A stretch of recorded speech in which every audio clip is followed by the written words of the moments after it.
So when I started writing this script, I had the intention to make it a video about Spencer and why he's such a great rival. But as I looked deeper into his dynamic with Gordon, I realized that this whole episode needs a video to itself. So today I'm going to analyze the Season 7 episode, Gordon and Spencer.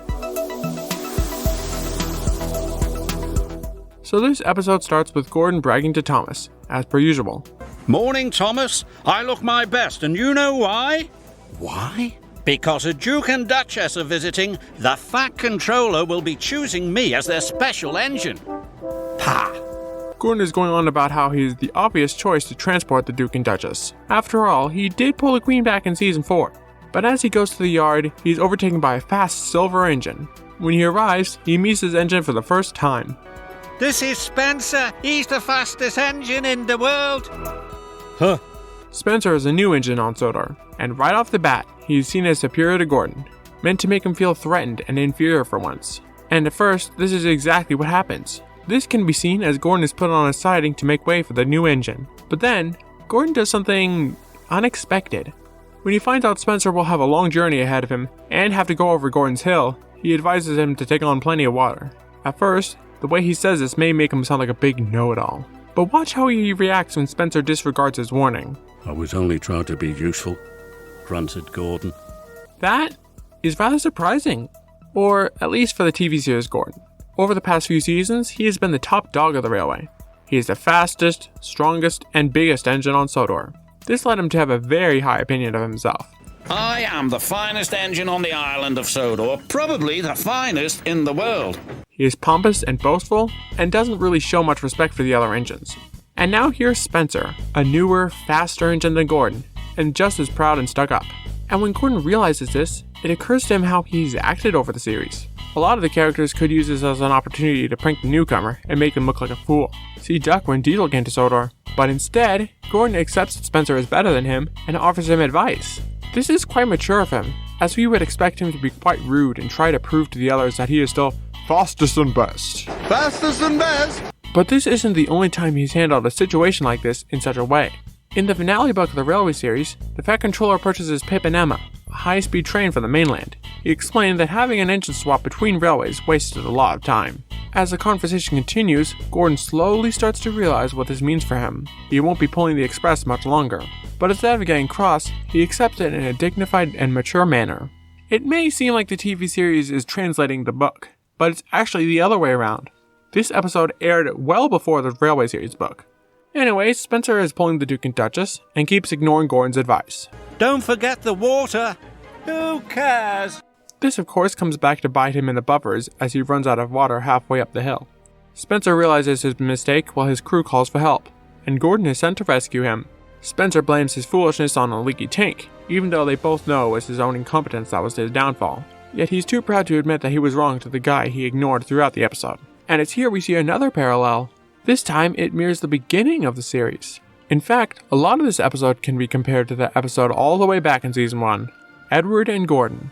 A new, pompous engine brags to the protagonist, gets stuck on the hill, hero comes to help them over, and is praised for their actions. And this serves as a great example of how Gordon has grown as a character up to this point. Back in the beginning of this episode when he met Spencer, he saw more than just a threat. He saw a reflection of his younger self.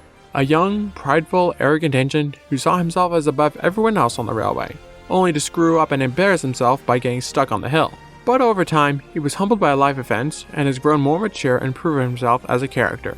The title itself, Gordon and Spencer, can also be seen as a reference to Edward and Gordon's title as well. But even where Gordon is standing when he stops is amazing. Not only because he is on the same hill that he stuck on all those years ago, but because he is in the exact same place he stood then. Just look! And then he effortlessly climbs the hill with Spencer in tow and conquers that same spot that brought him to his knees all those years ago. He moves past his old self as a new and better engine than before. Even this can be a callback to the trouble with mud, where he helped James up the hill. They arrive at their destination right on time, and the Fat Controller praises him for his efforts. Well done, said the Fat Controller. You're the fastest engine on Sodor. But Gordon already knows this. He has triumphed over Spencer and shown it to everyone, including himself, just how he has grown. A few smaller things that make this episode great are the inclusion of Thomas and James. In the beginning, Thomas ignores Gordon's boasting, and James is in total admiration of Spencer. Halfway through the story, Thomas is more supportive of Gordon, another Season 1 callback with their alliance. Remember, Thomas, called Gordon grandly, united we stand, together we fall. You help me, and I'll help you. I'll remember, replied Thomas. And by the end of the episode, even James makes fun of Spencer for his foolishness. What do you think of Spencer now? Whispered Thomas. Too much puff and not enough steam.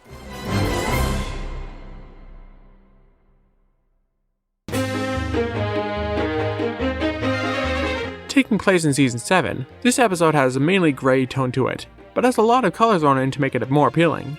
The camera work here also shows off that classic David Mitton style.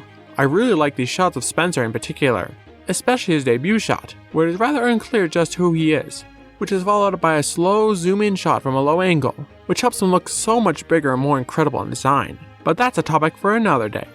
Depending on which dub of the episode you first saw, you would experience 2 different soundtracks and 2 separate narrators. Gordon was looking forward to seeing Spencer. Run out of water? He teased. Yes. Snapped Spencer. I must have a leaky tank. Perhaps. Smiled Gordon. But we'd better hurry. Everyone is waiting. Gordon was looking forward to seeing Spencer. Run out of water? He teased. Yes, snapped Spencer. I must have a leaky tank.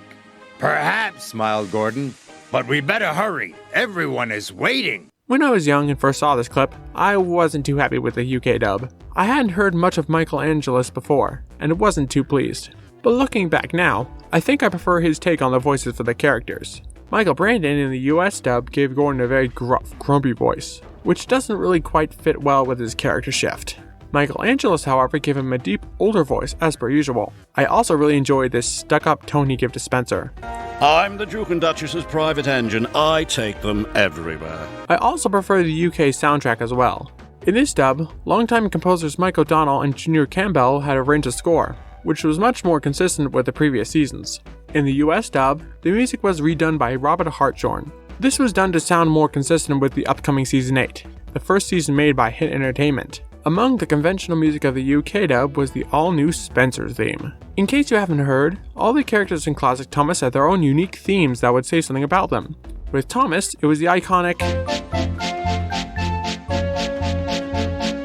From Season 1 through 5, his theme went from bouncy and exciting to a slower, calmer pace, reflecting on his slow maturity. Gordon's theme evoked a certain superior, triumphant feel, and it also evolved to a slower pace.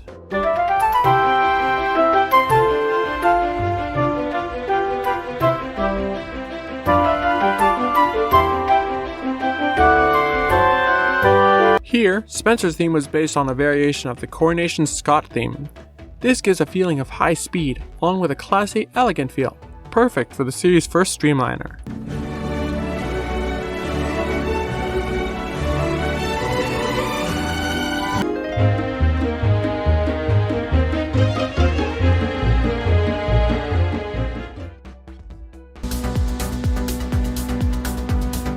In conclusion, this is a brilliant episode. It set up an iconic new character, who consistently appeared for many years to come. It showed so many parallels to the previous seasons and books. It was a fantastic end to the Gordon story arc in the model series, and it had great music, and narration, and stunning visuals. I think if the TV series had Gordon as the main character, this would have been a brilliant season finale. Not to say I hate the actual last episode, I just prefer this one. And that's my analysis of Gordon and Spencer. Thanks for watching, and stay safe.